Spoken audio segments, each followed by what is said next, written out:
1 minute to midnight by Justice. Here on Democracy Now!, democracynow.org, The War and Peace Report. I'm Amy Goodman with Juan Gonzalez. Chinese authorities evacuated about 200 people living in a village near the Three Gorges Dam because of a landslide last Saturday.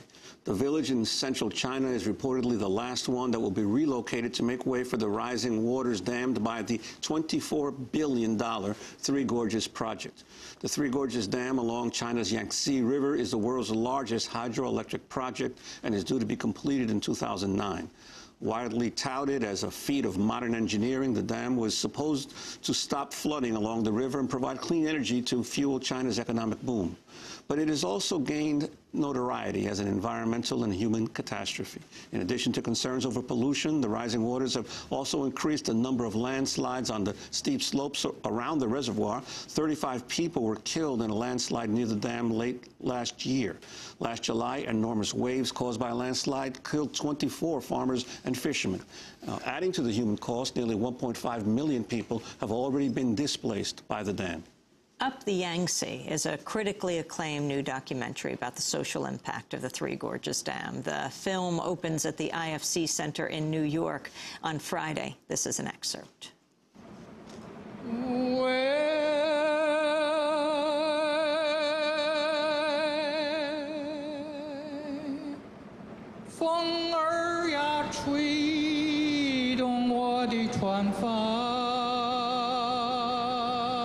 This is my grandfather singing about the river.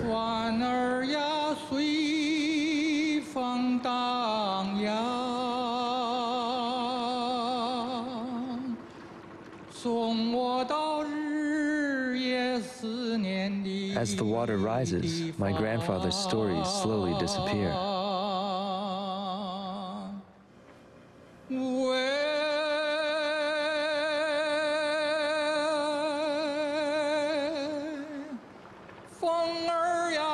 Everywhere there are reminders of progress and sacrifice.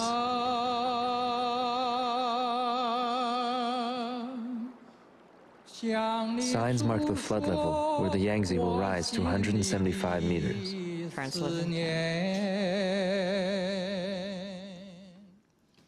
An excerpt of Up the Yangtze. We're joined now in our Firehouse studio by Yung Chang, the director of the film. Welcome to Democracy Now! It's great to be here. Thank you. Tell us about this journey that you took. Tell us about your grandparents. Well, it's a really emotional experience to go back to one's homeland, to be able to spend time in China. And I'm very lucky that I'm able to speak Mandarin and already had a sort of background in the history of the Yangtze River. It's steeped in mythology.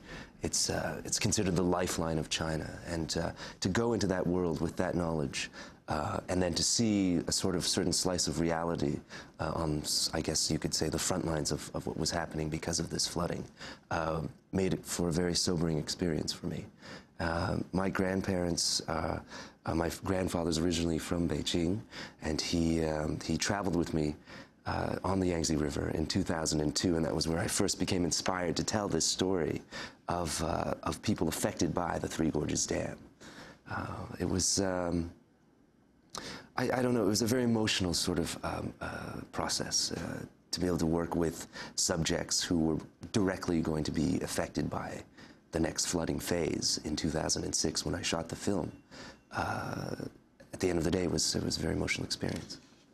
And the Three Gorges Dam itself, in the lead-in, we talked about some of the astounding numbers involved in this project, but this whole, the impact on the people along the river and near the dam itself, your sense of the huge impact on people's lives?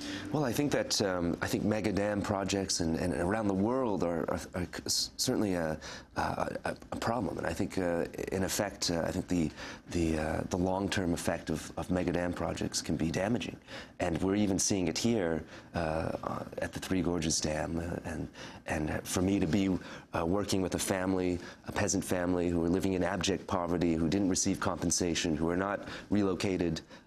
It was, and not only just this family, but many, many other families that I followed during the filming of this project.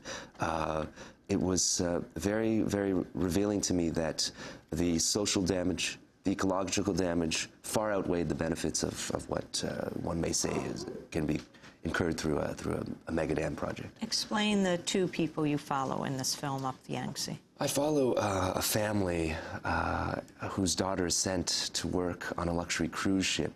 And ironically, these cruise ships are called the farewell cruises, where Western tourists from around the world travel to the Yangtze River to see the Three Gorges Dam and to wave goodbye to the disappearing scenery.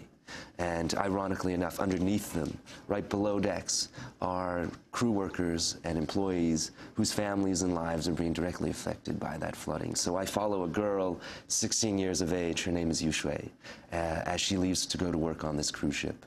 And in contrast, I also follow a young boy, 19 years of age, from a middle-class sort of background. His uncle is a local official and an extremely different background than Yung Chang. And during the course of the film, we follow a certain transformation that they go through on this luxury cruise ship, which is considered by the manager of the ship a sort of university of life. So for me, it became very much so a microcosm to explore contemporary China. And through the process of the filming, was there any reaction or interference by local officials while you were actually filming? And do you have any intention of showing it in China as well? Yeah, the experience of shooting the film was an eye-opener for me, and the fact that I think we didn't really undergo any sort of major problems with the authority. I followed the line of a lot of documentary Chinese filmmakers right now, and my crew were Chinese filmmakers from Beijing, and basically you shoot under the radar, you shoot without permission. And I think it helped the fact that I'm Chinese, that I speak Mandarin, that I could kind of melt into the environment, that I was able to shoot unrestricted. It was interesting that we would arrive in towns and villages, pull out our camera, and people would actually come up to us thinking that we were from the local TV station and tell us about the local corrupt official or tell us about some problem that they were having with their village. There are programs in China that are sort of expose programs, but a little, I guess, considered sort of trashy in that respect, that they aim for these kind of stories in some respect. But the Three Gorges Dam is very interesting in that you can, and there are people in China that you can openly sort of criticize this issue because it falls under the environmental category. So it was pretty revealing as I went along and started making this film, the kind of people that allowed me into their lives. So your film may be some of the last footage of the environment here along the Yangtze. I would say that we were very lucky to be able to film what we did. It was, I think, capturing a moment in history. The Yangtze, the third longest river in the world? That's right, that's right. And in fact, there's a sort of addendum to what's been happening with the relocation process. In September, the Chinese government has now openly admitted that there could be a potential catastrophe in the region. And as a result, they may have to relocate an additional 2 million people. In addition to the 2 million? In addition to the 2 million, a total of 4 million people. It's unfathomable. Where are they putting them? That's a good question. I think that for many now, the extra numbers that have to be relocated is sort of a voluntary number because of the landslides and the sort of erosion along the shoreline. The problem that arises is an option for people to move because of what you're seeing now. And the people that were initially relocated, where were they moved to? Well, many people were relocated to higher ground. Other people were relocated to entirely different provinces where they had to learn a new dialect in a different region. People were given jobs in factories as opposed to working as farmers. It was such a huge, you can imagine how the infrastructure to do this. It's unbelievable. Yung Chang, I want to thank you for being with us. His film called Up the Yangtze opens at the IFC Theater in Manhattan on Friday. And you can go to his website as well, which we will link to. Tomorrow on Democracy Now!, 1968, 40 years later, a continued series, and one, it'll be the Columbia University Student Uprising, the Strike of '68, which you participated in. We'll have a large roundtable discussion. And that does it for our show. Tomorrow night, I'll be in Santa Barbara. On Saturday at the Los Angeles Times Festival of Books. On Sunday in St. Louis. On Monday in Minneapolis. Then we'll be on from there, our website, democracynow.org. I'm Amy Goodman with Juan Gonzalez. Thanks for joining us.